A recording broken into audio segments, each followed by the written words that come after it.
Here's my crowd. Would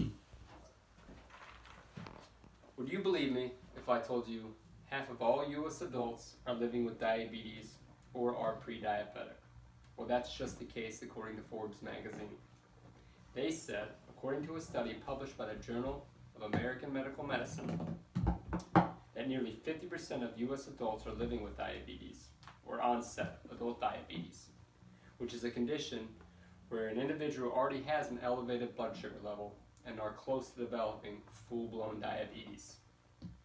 This is baffling to hear, especially when we're living in a society that's progressively moving towards cleaner eating. A more conscious society still putting on the pounds. And it all starts with what we have in the kitchen. Since the 1950s, America has been convinced that fats have been the culprit. But we're learning today that sugar has more to do with our health than ever. Although fats can cause body's trouble, there are good fats that are essential to human health. The sugar industry would have you believe otherwise. Here in this graph shows that more U.S. adults and children would rather choose something sugary or a soft drink or a soda than water.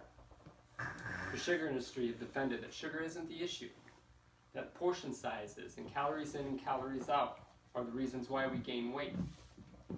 I disagree. Americans consume 60-80 grams of sugar on average. The American Heart Association says 21 grams is the daily recommended amount. That's 3 times over. So yes, sugar is to blame. And here's why. Sugar has no fiber, which makes it easier to digest. As it moves through your system, it tells your liver to produce a hormone called insulin. Insulin takes extra sugar and turns it into fat. So while the American Heart Association say 21 grams, we're consuming 80. You can probably take a guess where all that extra fat is going. Not only are we over-consuming, but we can't help it. Sugar is meant to hijack your brain, sending signals that you're not full. It wants more of the sugary substance that you were eating. Let me give you an example. Have you ever sat down with a buddy and said, hey dude, I totally just binged on a bowl of broccoli? It doesn't happen. Broccoli's nutritious. But the opposite can be said about sugars, ice cream, sodas, and potato chips. The sugar industry has boiled down sugar to a science to keep its customers coming back. It's more addictive than cocaine, proven in a study where 94% of mice chose sugar water over cocaine. That's astonishing. What's crazy is there are at least 61 different names for sugar on food labels to disguise it. Not only that, processed food companies don't put percentage of sugar on the nutrition facts label. My only guess is they want to encourage overeating. No wonder why we can't help but to overeat it. The worst part is they're targeting our kids.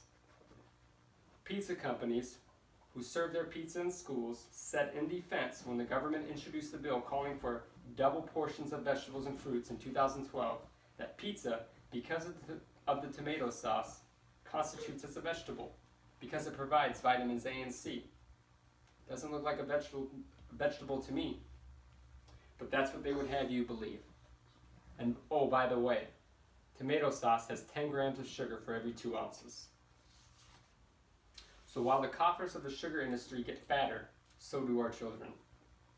How do we beat sugar? We need to limit our daily sugar intake to 21 grams. We have to be more aware of what we're putting in our bodies. Look for items that say 0 sugar or 0 added sugar. Limit refined carbohydrates and portion our meals. Refined carbohydrates are substances such as Oreos, Snickers, or anything like that. We need to quit our sedentary lifestyles and exercise more. The only way we're going to stop this disastrous roller coaster ride is to set better examples for our future. So now we know the harmful effects of sugar and the systemic rates of obesity and heart disease. Is it enough to change the way we eat? If not, let me leave you with this. According to the New England Journal of Medicine, with the current obesity rate and heart disease rates, our children are expected to live shorter lives than us. We are killing our race one decade at a time.